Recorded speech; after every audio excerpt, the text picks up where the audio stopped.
We, and especially our children and grandchildren, becoming increasingly right-wing? If so, why? Let me be clear, I'm a mystical Muslim and no longer consider myself at all political. But in my youth I was attracted to the left. Some would describe this as the far left. Then it was very trendy. During this time I became acquainted with entryism. Entryism is a political strategy in which an organisation or state encourages its members or supporters to join another, usually larger organisation, in an attempt to expand, influence and expand their ideas and programme. If the organisation being entered is hostile to entryism, the entryists may engage in a degree of subterfuge and subversion to hide the fact that they're an organisation in their own right. Entryism was advocated by Leon Trotsky, and it's activities of Trotskyists during my youth that I associate with the activity. Indeed, in 1928, that wasn't my youth by the way, the Communist Party of America expelled a number of Trotskyists from its ranks. In the UK, maybe the best known example of a Trotskyist group is the Militant Tendency, whose small number of supporters worked within the mainstream Labour Party from the 1960s. By the early 1980s, they managed to gain a controlling influence of the Labour Party Young Socialists and Liverpool City Council. Shortly after, militant activists began to be expelled after an eternal Labour ruling that their organisation breached the party's constitution. Entryism is often used as an accusation against those we oppose. Thus the Corbyn faction within the British Labour Party was accused of entryism when it achieved popular support, based on the flimsiest of evidence. Such tactics were also used by the Socialist Worker Party. You may remember their support for almost any radical cause, which inevitably was a rather deceitful example of entryism. It was also used by the Revolutionary Communist Party, who used similar tactics to the Socialist Workers' Party. Claire Fox was an active member and even stood in elections as their candidate before standing for the Brexit Party. Almost certainly a rabbit hole, but in the US there's been suggestions that the neocons arose from Trotskyists. Nevertheless, there is a further tactic known as accelerationism, which aims to create such hardship that the common man is galvanised to take action, albeit in favour of the right or the left. But Claire does seem so convincing in her offensive opinions. Let me be clear, I found entryism completely repulsive, and as a result was never really active in the politics of the left. Indeed, the experience of entryism, in particular Fenner barging past me in my flat in Cardiff to demand that Kevin get up and sell the next step on the haze, confirmed my liberal leanings. Strangely, despite never abandoning the left, Kevin was always overly attracted to authoritarian, maybe even spiteful politics. I know my American viewers do associate such attitudes with the hard left, but aside from Kevin, that has never been my experience. Recently I came across entryism once more, but now by the right. Humorous though Claire Fox's conversion may be, I refer to something much more sinister than UKIP's attempts to influence the Conservative Party, especially in support of Boris Johnson. No, this new activity appears to be subverting youth culture, particularly in North America, and often targeting very bizarre aspects of this culture. Let me be clear, I abhor sea theories and believe them to be how the elite misdirect the common man, but also use the accusation of being a sea theorist to defeat their detractors. The last thing I want to do is begin or even repeat a sea theory. But in researching such issues, information is rarely neutral. And I apologise if some of my content has been influenced by this manipulation. Nevertheless, I do need to warn you that suggesting that I am calling those who are simply right of centre Nazis is a well-trodden alt-right tactic.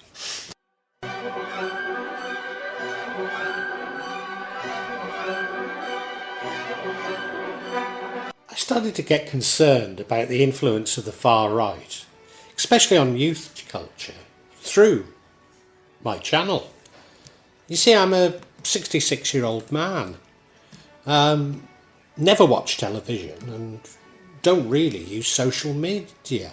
You kids say that I'm immune to cultural and social trends. Thus becoming a content creator has been something of a baptism by fire for me.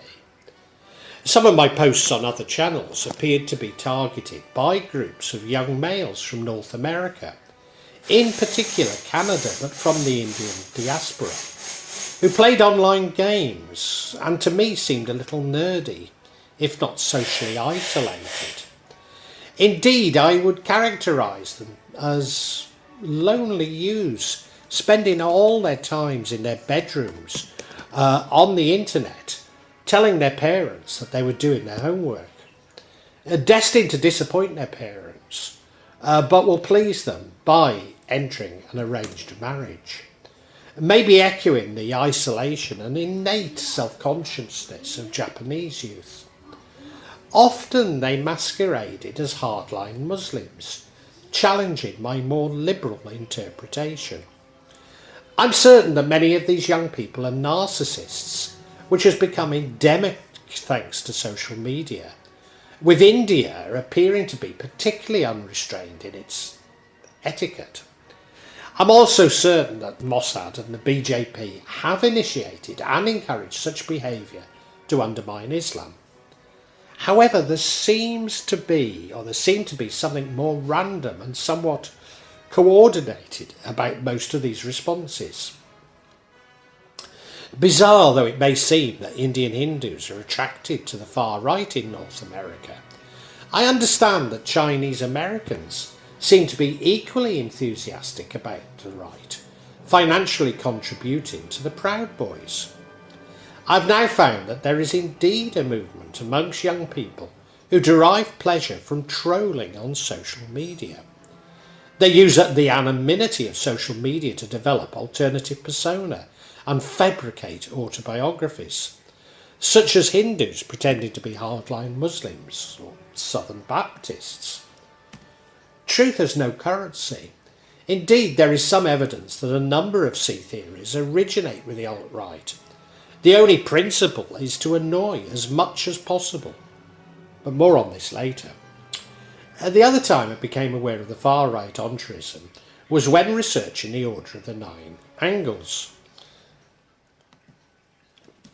From the beginnings, in the 1960s, the ONA encouraged supporters to join an eclectic range of organisations and movements and become a Buddhist, such as becoming a Buddhist monk, as a part of their training.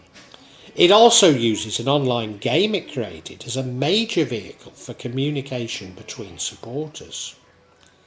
But sometime later, certainly by the 1980s, it started to openly advocate entryism. As supposed a merger of extreme right politics, Satanism, magic, I'm sceptical of ONA's claimed magical origins. Indeed, I remain convinced that ONA is not actually a satanic magical group, but simply a far right, the extreme far right, using satanic magic tag to attract disaffected young males, although it also attracts some females. One of the features of this new right-wing entryism is the often bizarre movements it seeks to infiltrate. Thus, as a result of the prominent member Richard Malt of the ONA has targeted folk music to divert the movement to far-right allegiance. Of course, it can be found within the death metal movement, but folk music? Sorry. I have an image of middle-aged people in hand-knitted sweaters with a finger in one ear, merrily goose-stepping across the countryside. A further piece to what at this time is a disparate jigsaw was the observation on how think tanks were used to influence institutions. Wealthy clients commissioned research to highlight particular issues of concern to them, the results of which then become reports which are used to influence institutions, and in particular political parties and governments. As someone who has worked in research for most of his life, I regularly came across these think tanks. Whilst aware of political agendas, I'd always assumed them to be somewhat benign. But now they seem to be a part of this wider entryism by the far right. And nevertheless, the inclusion of think tanks in right-wing entryism suggests to me that it is wrong to focus on somewhat marginalised far-right groups. If, as I suspect, this is a strategy designed and initiated by the elite, it may be erroneous to see it as simply far-right, more likely simply pro-elite. I also suspect that focusing attention on the marginalised far right detracts from the manipulation by the elite.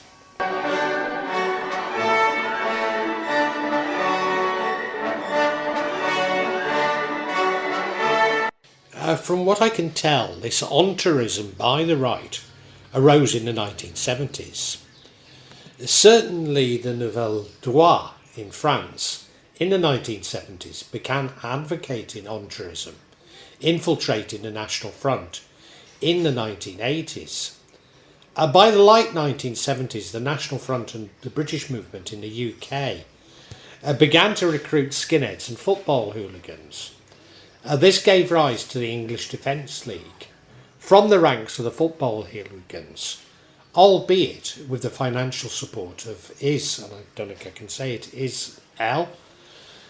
Most countries report that their military and security services have been infiltrated by the far right, perhaps not surprisingly, and especially the US, Australia and Germany.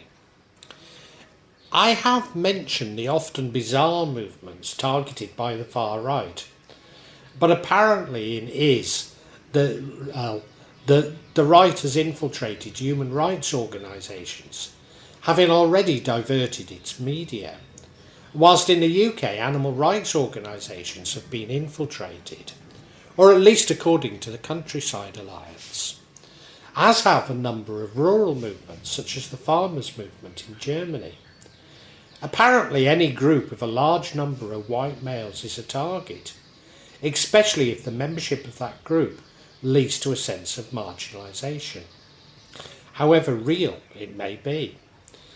As a Muslim, I'm also happy to admit that in the UK at least, Salafis have targeted a wide range of organisations to take control and possibly divert their agendas.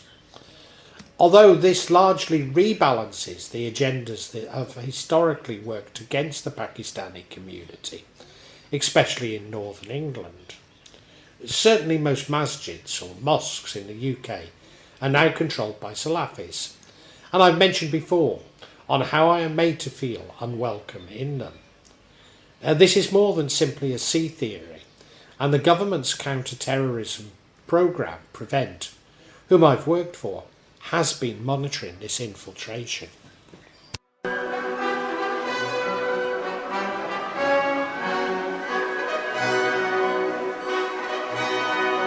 Remember my Indian Hindus? I spotted that they were almost exclusively gamers. The online infiltration and influence of far-right extremism has resulted in increased challenges of online radicalism. Gaming forms a foundation of youth digital culture today. This has provided a fertile ground for the far-right extremist groups to communicate and connect with users globally. Far-right extremism continues to be propagated and performed in gaming spaces. How this is framed to public audiences can have a critical influence on gamer identities, victimisation or criminalisation of online spaces. This includes Warhammer 40k. My son used to be a big fan of Warhammer. I even took him to the HQ in Nottingham and was completely unaware of any far-right associations. I've already reported that World of Warcraft and Second Life have been infiltrated by the CIA, NSA and GCHQ. According to the minutes of January 29th meeting, GCHQ's network gaming exploitation has identified engineers, embassy drivers, scientists and other foreign intelligence operatives to be World of Warcraft players, potential targets for recruitment as agents. Given the infiltration of security services by the far right, maybe it is little wonder security service. Maybe it is little wonder that they've also targeted gamers. But I also mentioned that these Indian Hindus' troll agenda was simply to make others angry. Indeed, those with opposing views are believed to be oversensitive. I find that this is indeed a central feature of the alt-right in North America, so my observation was not unfounded. There is an emphasis on ironic humour, often portrayed in memes, and this is the real reason for them being targeted and eventually diverting movements, which seem to be poles apart from them. Oh yes, and do you remember me thinking that these trolls were narcissists?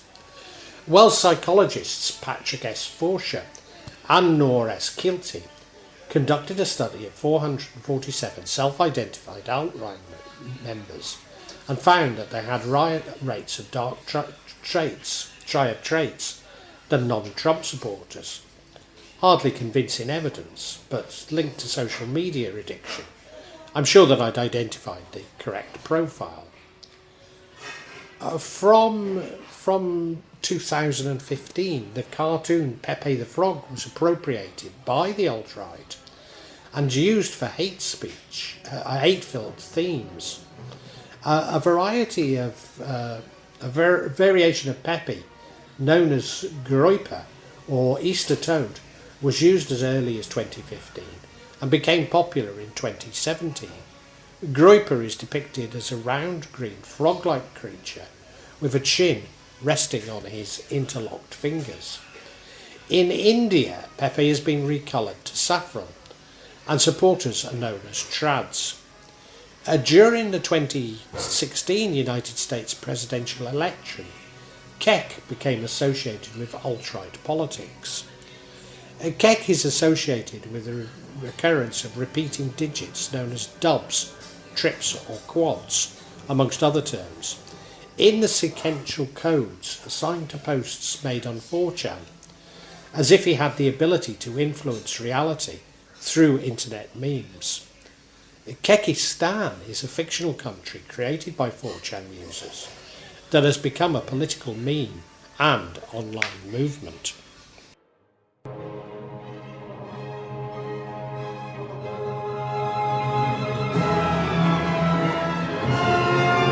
In 2010, the American white nationalist Richard B. Spence launched the alternative right webzine. He was influenced by earlier forms of American white nationalism, as well as paleoconservatism, the Dark Enlightenment and the Nouvelle Droite. His term was shortened to alt-right and became popularised by far-right participants of POL, the politics board of the Red Forum 4chan. The alt-right views are profoundly anti-egalitarian. It rejects many of the basic premises of the Enlightenment and classical liberalism, including liberal democracy. Their tactics appear to be nihilistic, but behind this seeming lack of concern is a very dark ideology, an ideology of hate. Some alt-rightists seek to make white nationalism socially respectable, while others, known as the 1488 scene, adopt openly white supremacist and neo-Nazi stances to shock and provoke. Some alt-rightists are anti-Semitic, promoting a C theory that there is a Jewish plot to bring about white genocide. Although other alt-right rightists view most Jays as members of the white race. The alt-right is anti-feminists and intersects with the online manosphere, although allegedly some members of the alt-right are femboys. And most adherents to the alt-right are also Islamophobic, although there also exists an Right, which is Islamist, promoting policies similar to traditional Islamic groups like the Taliban. Remind me to send them greetings at Eid. In August 2017, the Unite and the Right rally took place in Charlottesville, Virginia, bringing together alt-rightists and members of other far-right groups. Various violent acts took place at the rally. An African-American, DeAndre Harris, was assaulted by demonstrators, while Richard W. Preston, an imperial wizard for the Confederation of White Knights of the Ku Klux Klan, fired a gun towards counter-protesters.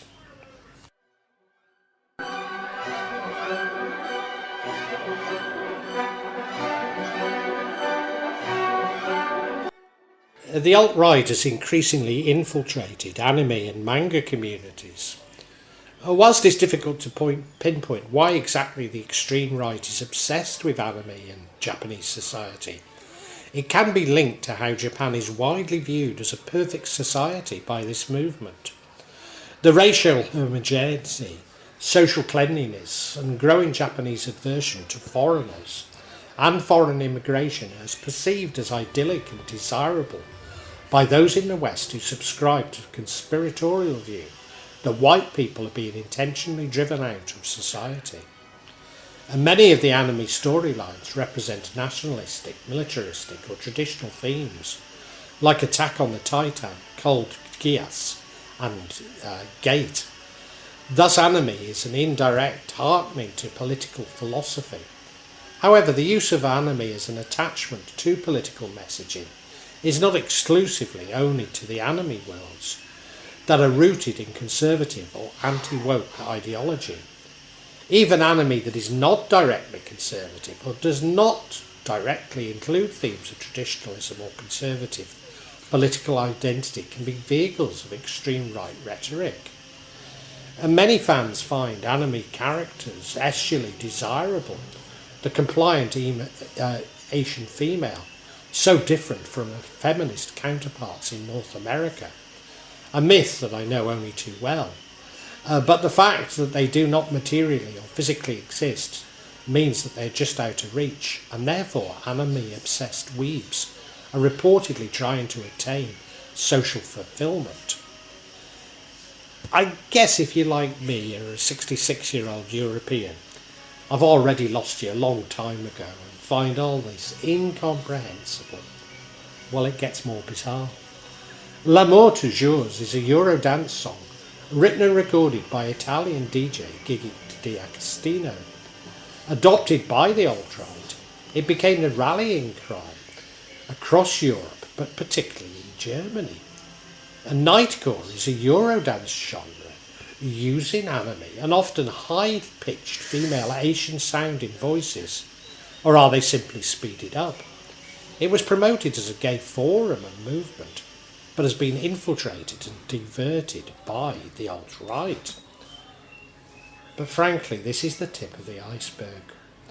Most online left-wing communities have alt-right members, and a good many have now been completely diverted.